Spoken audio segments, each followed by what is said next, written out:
Trade in the Zone, de Mark Douglas. Capítulo 9. A natureza das convicções. Chegados a este ponto, se consegue perceber os benefícios de adotar as 5 verdades fundamentais acerca do trading.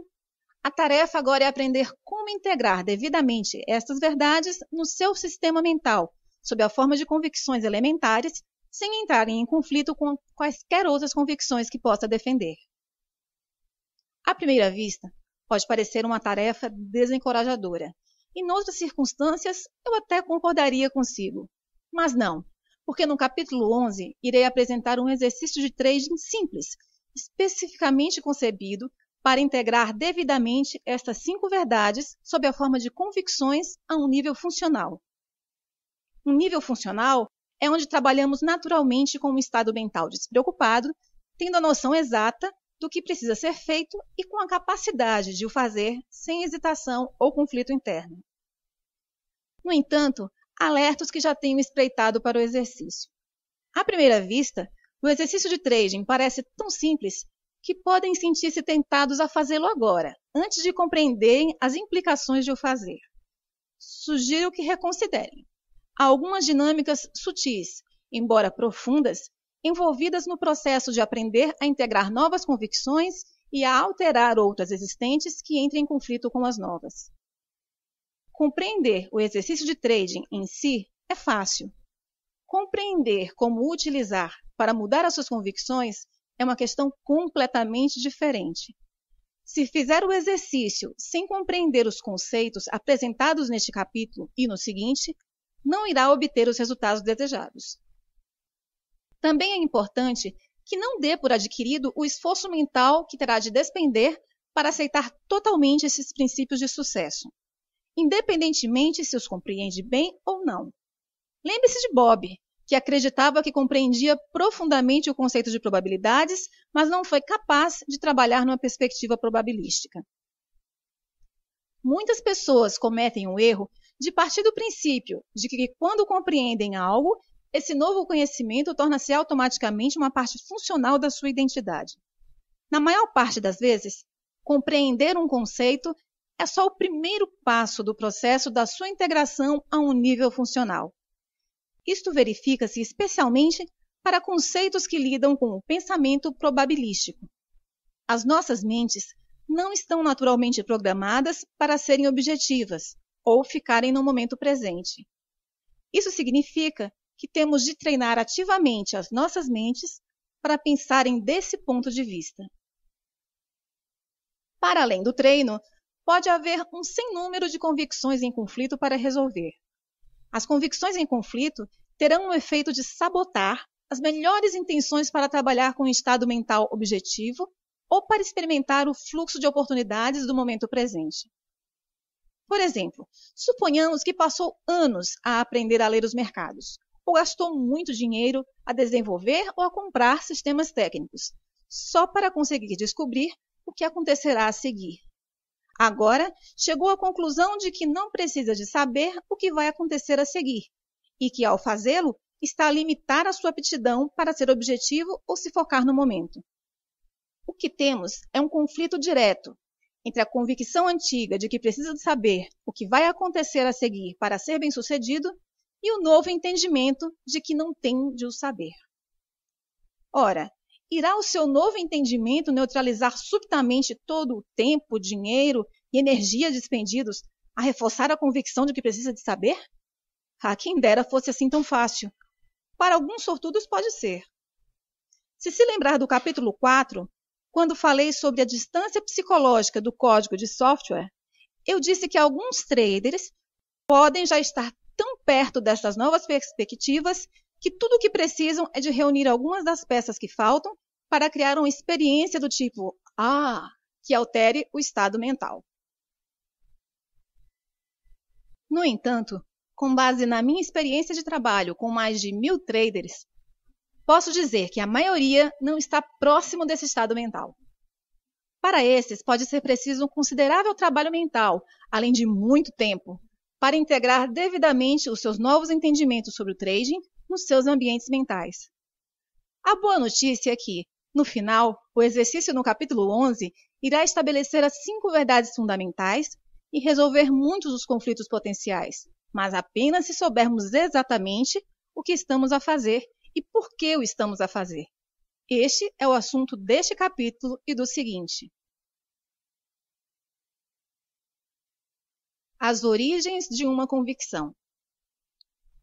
O que podemos aprender sobre a natureza das convicções e como podemos usar esse conhecimento para criar uma atitude mental que estimule o nosso desejo de sermos traders consistentemente bem-sucedidos? Estas são 2 das questões em que me irei concentrar em responder neste capítulo. Primeiro, olhemos para a origem das nossas convicções. Como se recorda, as memórias, as características e as convicções existem sob a forma de energia, especificamente energia estruturada. Anteriormente, reuni essas 3 componentes mentais para ilustrar. 1. Que as memórias, as características e as convicções não existem como matéria física. 2. Que a relação causa-efeito que existe entre nós e o meio exterior concebe estes elementos. E 3. Como a relação causa-efeito se inverte de modo que possamos perceber no ambiente externo o que aprendemos. Para chegar à origem das nossas convicções, vamos ter de separar essas componentes para ilustrar a diferença entre uma memória e uma convicção. A melhor maneira de o fazer é imaginarmos-nos na mente de uma criança. Eu diria que no início da vida de uma criança, as memórias das suas experiências existem na sua forma mais pura. Com isto, quero dizer que as memórias do que ela viu, ouviu, cheirou, tocou ou provou existem na sua mente como informação sensitiva, pura, que não está organizada ou associada a quaisquer palavras ou conceitos específicos. Por conseguinte, vou definir uma memória pura como informação sensitiva armazenada na sua forma original. Uma convicção, por outro lado, é uma persuasão íntima acerca da natureza e da forma como o ambiente externo se manifesta. Um conceito que combina informação sensitiva pura com um sistema de símbolos a que chamamos língua. Por exemplo, a maioria das crianças tem uma memória pura de como é ser tratada com amor por um progenitor. Mas só quando a criança aprende a ligar ou associar certas palavras com a informação sensitiva pura armazenada na sua memória, é que irá formar um conceito sobre como é ser cuidada com amor. A expressão "a vida é bela" é um conceito. Em si mesmas, as palavras constituem um conjunto de símbolos abstratos, sem significado. Mas se uma criança aprender ou decidir ligar essas palavras aos seus sentimentos com carga positiva quanto à forma como é cuidada, então as letras já não são um conjunto de símbolos abstratos e as palavras já não são uma expressão abstrata. A vida é bela torna-se uma distinção definitiva sobre a natureza da existência ou o modo como o mundo funciona. Similarmente, se a criança não recebesse os cuidados adequados às suas necessidades, pode com igual facilidade ligar as suas sensações de dor emocional a um conceito como a vida não é justa ou o mundo é um lugar terrível. Em qualquer caso, quando a energia positiva ou negativa das nossas memórias ou experiências se liga a um conjunto de palavras a que chamamos conceito, este adquire energia e, em resultado disso, é transformado numa convicção acerca da natureza da realidade.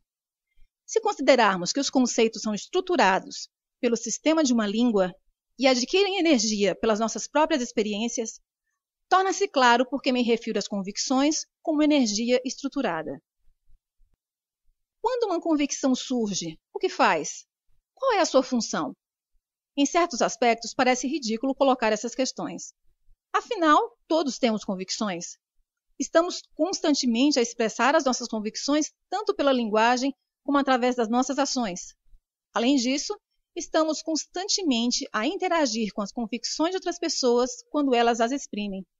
No entanto, se perguntar exatamente o que faz uma convicção, provavelmente a sua mente ficará confusa. Por outro lado, se perguntar quais as funções dos seus olhos, ouvidos, nariz ou dentes, não teria problema em responder.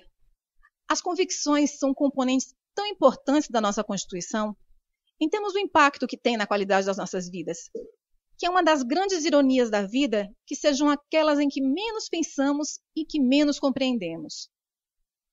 O que quero dizer com aquelas em que menos pensamos é que se tivermos um problema com uma das partes do nosso corpo, naturalmente centramos nela a nossa atenção e pensamos sobre o que precisamos de fazer para resolver o problema. No entanto, não nos ocorre que os problemas que possam limitar a qualidade das nossas vidas, por exemplo, infelicidade, insatisfação ou insucesso numa determinada área, estejam enraizadas nas nossas convicções. Este desvio de atenção é um fenômeno universal. Uma das características proeminentes das convicções é que tornam evidente e inquestionável o que experimentamos. De fato, se não fosse pelo intenso desejo que tem em vivenciar um sucesso consistente como trader, era provável que eu não estivesse a ler sobre este tema. Normalmente são precisos anos de frustração para as pessoas começarem a aceitar que podem ser as suas convicções a fonte das suas dificuldades. No entanto, embora as convicções sejam uma parte complexa da nossa identidade, não é preciso considerar esse processo de autoanálise como uma crítica. Considere que nenhum de nós cresceu com qualquer uma das nossas convicções, que foram todas adquiridas de várias maneiras. Muitas das convicções que têm um impacto mais profundo nas nossas vidas não foram sequer adquiridas livre ou conscientemente, foram introduzidas por outras pessoas. E provavelmente não será normalmente uma surpresa para ninguém afirmar que as convicções que nos causam mais dificuldades sejam aquelas que foram adquiridas através dos outros sem o nosso consentimento consciente. Refiro-me às convicções adquiridas quando éramos demasiado jovens e sem informação para compreender as implicações negativas daquilo que nos estavam a ensinar. Seja qual for a origem das nossas convicções, uma vez existentes, funcionam basicamente todas do mesmo modo. As convicções têm caráter e formas particulares de desempenharem as suas tarefas, ao contrário das diferentes partes dos nossos corpos. Por exemplo, se compararmos os meus olhos com os seus, ou as minhas mãos com as suas, ou os meus glóbulos vermelhos com os seus, podemos ver que não são exatamente iguais, mas têm características em comum que os faz funcionar de modo semelhante. Pela mesma razão, uma convicção de que a vida é bela funcionará da mesma maneira de uma convicção de que a vida é terrível.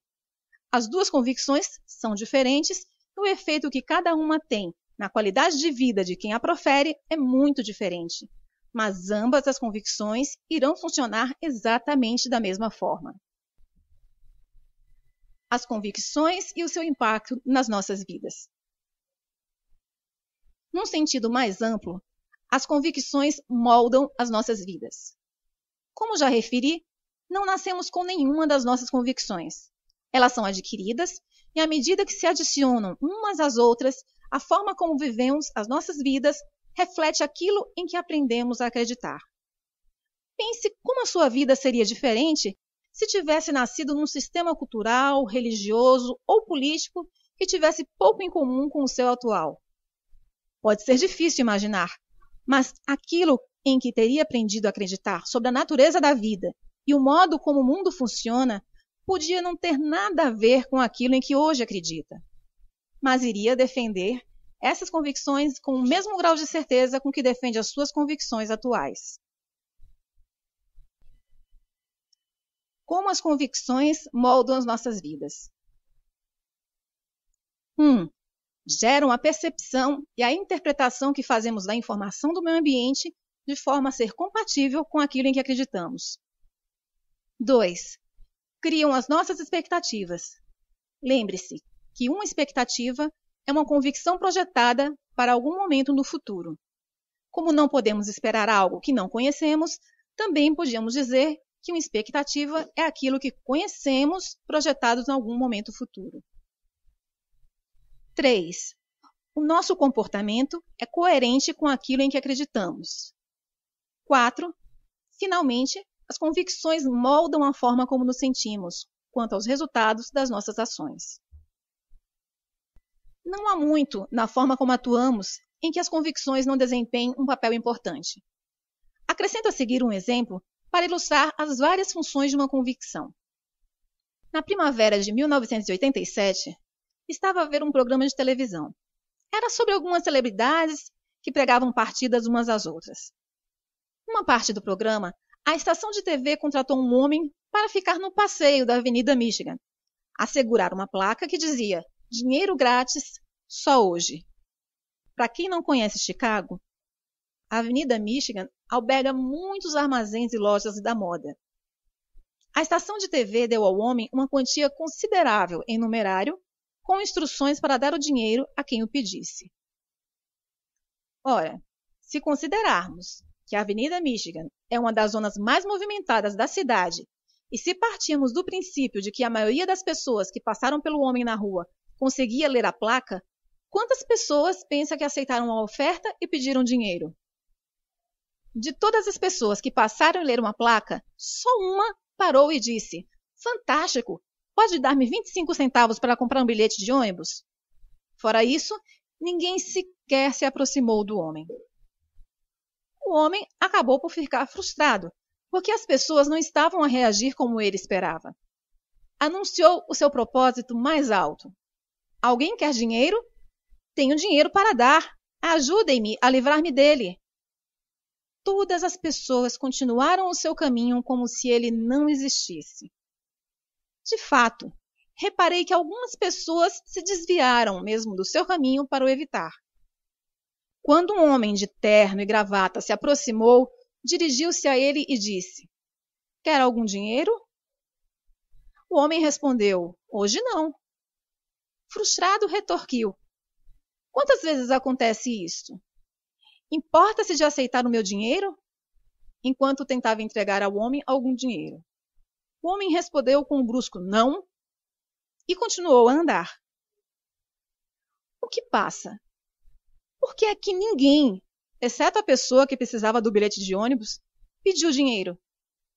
Se considerarmos que a maioria dos transeuntes podia ler a placa, mas mesmo assim não fazia o mínimo esforço para ir buscar o dinheiro, podemos pensar que não se interessavam por dinheiro. No entanto, isso é extremamente improvável, considerando o quanto das nossas vidas dedicamos à procura de dinheiro.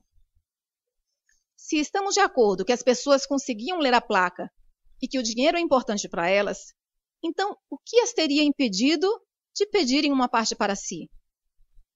O ambiente estava a disponibilizar uma experiência que a maioria das pessoas teria adorado: alguém a dar dinheiro sem quaisquer condições associadas. Mas o fato é que ninguém prestava atenção. Podem não ter percebido o que estava disponível. Isso é difícil, porque a placa dizia claramente "dinheiro grátis, só hoje". No entanto, não é difícil perceber se considerarmos que a maioria das pessoas tem a convicção arraigada, um conceito muito forte sobre a forma como o mundo funciona, de que dinheiro grátis não existe. Se o dinheiro grátis realmente não existe, então como é que solucionamos a contradição óbvia entre essa convicção e a placa dizer que existe? É fácil. Simplesmente decidimos que o homem com a placa é maluco. Que mais poderia justificar um comportamento tão estranho se de fato o dinheiro grátis não existe? O processo de raciocínio que explicaria a contradição podia ser algo semelhante a isso.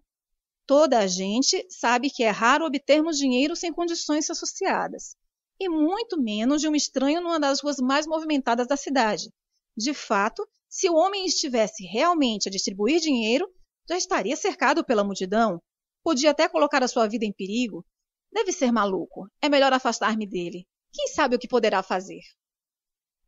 Repare que cada componente do processo de pensamento descrito é coerente com a convicção de que o dinheiro grátis não existe. 1. As palavras dinheiro grátis não foram percebidas nem interpretadas tal como se pretendia. 2. Decidir que a pessoa com a placa tinha de ser maluca criou uma expectativa de perigo, ou pelo menos uma percepção de que se justificava ter cuidado. 3. Mudar intencionalmente o caminho para evitar contato com a pessoa com a placa é uma ação que é coerente com a expectativa de perigo. 4. Como é que cada pessoa se sentiu com o desfecho? É difícil dizer sem conhecer cada pessoa individualmente, mas uma boa hipótese seria que se sentiram aliviados por terem conseguido evitar um encontro com uma pessoa maluca. A sensação de alívio que resultou de evitar um encontro com um estranho é um estado mental. Lembre-se que o modo como nos sentimos, o grau relativo de energia com carga positiva ou negativa que flui através dos nossos corpos e mentes, é para nós a verdade absoluta. No entanto, as convicções que despertam em qualquer estado mental particular podem não ser a verdade relativamente às possibilidades disponíveis no ambiente. A sensação de alívio não é o único resultado nessa situação. Imagine como teria sido diferente a experiência se os transeuntes tivessem acreditado que existe dinheiro grátis. O processo descrito acima seria o mesmo, só que iria fazer com que a convicção de que existe dinheiro grátis parecesse evidente e inquestionável, tal como a convicção de que não existe dinheiro grátis parecesse evidente e inquestionável. Um bom exemplo seria o da pessoa que disse: "Fantástico, pode me dar 25 centavos para comprar um bilhete de ônibus?" Quando vi isto, tive a impressão de que esta pessoa seria provavelmente um pedinte e que poderia ter pedido a outra qualquer pessoa 25 centavos. Um pedinte é alguém que acredita absolutamente na existência de dinheiro grátis. Por conseguinte, a sua concepção e interpretação da placa foram exatamente o pretendido pela estação de TV. A sua expectativa e comportamento foram coerentes com a sua convicção. E como se sentiria ele quanto aos resultados? Obteve os seus 25 centavos, pelo que eu diria que ele ficou satisfeito. É claro que ele não sabia que poderia ter obtido muito mais. Há outro desfecho possível para o nosso cenário. Consideremos a hipótese de que alguém que acredita que o dinheiro grátis não existe, mas que mesmo assim assume essa possibilidade. Por outras palavras, algumas pessoas podem ficar tão intrigadas e curiosas que decidem suspender temporariamente a sua convicção de que o dinheiro grátis não existe. Esta suspensão temporária permite-lhes agir fora dos limites criados por uma convicção, para ver o que acontece. Assim, em vez de ignorarem o homem com a placa, que seria a primeira reação, a pessoa do nosso exemplo dirige-se a ele e diz: "Dê-me 10 dólares. O homem tira rapidamente uma nota de 10 dólares do bolso e dá-lhe. O que acontece agora? Como se sente essa pessoa ao experimentar algo inesperado que contradiz completamente a sua convicção? Para a maioria das pessoas, a convicção de que o dinheiro grátis não existe é adquirida através de circunstâncias desagradáveis, para o dizer de forma moderada. A forma mais comum é dizerem-nos que não podemos ter alguma coisa porque é demasiado cara. Quantas vezes uma criança não ouve: "Mas o que você pensa? Dinheiro não nasce em árvore?" Ou seja, é uma convicção com carga negativa. Assim, a experiência de entregar dinheiro sem condições associadas e sem quaisquer comentários negativos iria provavelmente criar um estado mental de puro júbilo. De fato, a maioria das pessoas ficaria tão feliz que se iriam sentir compelidas a compartilhar essa felicidade e a nova descoberta com todas as pessoas que conhecessem. Posso imaginá-lo a regressar ao emprego ou à casa e no momento em que se encontra alguém, as primeiras palavras que saem da sua boca são: "Não vai acreditar no que me aconteceu." E embora queira desesperadamente que essas pessoas acreditem na sua história, provavelmente não vão acreditar. Por quê? Porque a sua convicção de que o dinheiro grátis não existe irá fazer com que interpretem a sua história de um modo a negar a sua veracidade. Para levar este exemplo um pouco mais longe, imaginemos o que aconteceria ao estado de espírito da pessoa do nosso exemplo se lembrasse que poderia ter pedido mais dinheiro. Está num estado de júbilo. No entanto, no momento em que esse pensamento lhe surge, ou alguém lhe lembra que poderia ter pedido mais dinheiro, o seu estado de espírito alegre irá imediatamente mudar para um estado de pesar com carga negativa. Por quê? Porque associou-lhe a convicção com carga negativa, que significa perder uma oportunidade. Em resultado, em vez de ficar contente com o que obteve, irá lamentar o que poderia ter obtido, mas não obteve. Convicções versus verdade. Nestes 3 exemplos, todos têm a sua versão individual. Se lhes perguntar, Cada um descreveria o que viveu do seu ponto de vista, como se fosse a única versão verdadeira e válida da realidade. Contradição entre essas três versões da verdade sugere-me uma importante questão filosófica que precisa ser resolvida. Se as convicções limitam o nosso conhecimento da informação gerada pelo ambiente físico, para que percebamos esteja em consonância com o que acreditamos, então como é que sabemos o que é a verdade? Se as convicções limitam o nosso conhecimento da informação gerada pelo ambiente físico, para que o que percebemos esteja em consonância com o que acreditamos, então como é que sabemos o que é a verdade? Para responder a esta questão, temos de considerar 4 ideias. 1. O ambiente manifesta-se numa combinação infinita de formas. Se combinarmos todas as forças da natureza que interagem com tudo o que foi criado pelo homem, e se acrescentarmos as forças geradas por todas as formas possíveis de as pessoas se exprimirem, o resultado é um número de versões da realidade tal que seguramente iria impressionar até a pessoa com o espírito mais aberto. 2. Até termos adquirido a capacidade de perceber todas as formas possíveis em que o ambiente se pode exprimir, as nossas convicções irão sempre representar uma versão limitada das possibilidades do ambiente, sendo as nossas convicções uma visão sobre a realidade, mas não necessariamente uma declaração absoluta de realidade. 3. Se discordar da segunda afirmação, então pense que se as nossas convicções fossem um reflexo 100% rigoroso da realidade, então as nossas expectativas seriam sempre satisfeitas. Se as nossas expectativas fossem sempre satisfeitas, estaríamos num estado perpétuo de satisfação, com um sentimento permanentemente de felicidade, alegria e bem-estar, por a realidade física se revelar sempre exatamente como esperamos. 4. Se conseguir aceitar a terceira afirmação como válida, então o corolário também é verdade. Se não estivermos satisfeitos, então as nossas convicções não se relacionam perfeitamente com as condições ambientais.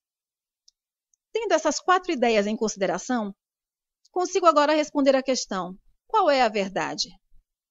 Se as convicções impõem limites ao que percebemos como possível e o ambiente se consegue exprimir numa combinação infinita de formas, então as convicções só podem ser verdadeiras relativamente ao que tentamos conseguir num determinado momento.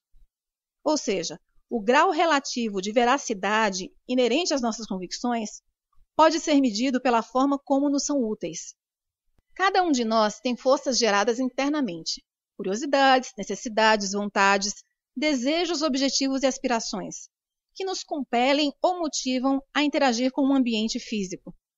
O conjunto de passos que damos para satisfazer as nossas curiosidades, necessidades, vontades, desejos, objetivos ou aspirações depende daquilo em que acreditamos ser verdade numa dada circunstância ou situação. Essa verdade, seja ela qual for, irá determinar 1. As possibilidades que percebemos relativamente ao que o meio ambiente nos disponibiliza. 2. Como interpretamos o que percebemos. 3. As decisões que tomamos. 4. As nossas expectativas de resultados. 5. O que fazemos. E 6. Como nos sentimos quanto aos resultados dos nossos esforços. Num dado momento, se estamos satisfeitos, felizes ou numa situação de bem-estar relativamente a algo que tentamos conseguir, podemos dizer que a nossa verdade, isso é, independentemente das nossas convicções, é útil, porque o processo, como se afirmou acima, funcionou. Aquilo que percebíamos não só estava em consonância com o nosso objetivo, mas também com o que o ambiente nos disponibilizou. A nossa interpretação da informação resultou numa decisão, expectativa e ação que estavam em harmonia com a situação e as circunstâncias ambientais. Não houve qualquer resistência ou força contrária por parte do ambiente ou na nossa própria mente, que diminuísse o resultado que tentamos conseguir. Em resultado disso, encontramos-nos num estado de satisfação, felicidade e bem-estar. Por outro lado, se nos encontramos num estado de insatisfação, desilusão, frustração, confusão, desespero, pesar ou falta de esperança, podemos dizer que, relativamente à situação e circunstâncias ambientais, as nossas convicções não funcionam bem, ou nem sequer funcionam, e, por conseguinte, não são úteis. Simplificando, a verdade depende do que funciona em relação àquilo que tentamos conseguir num dado momento.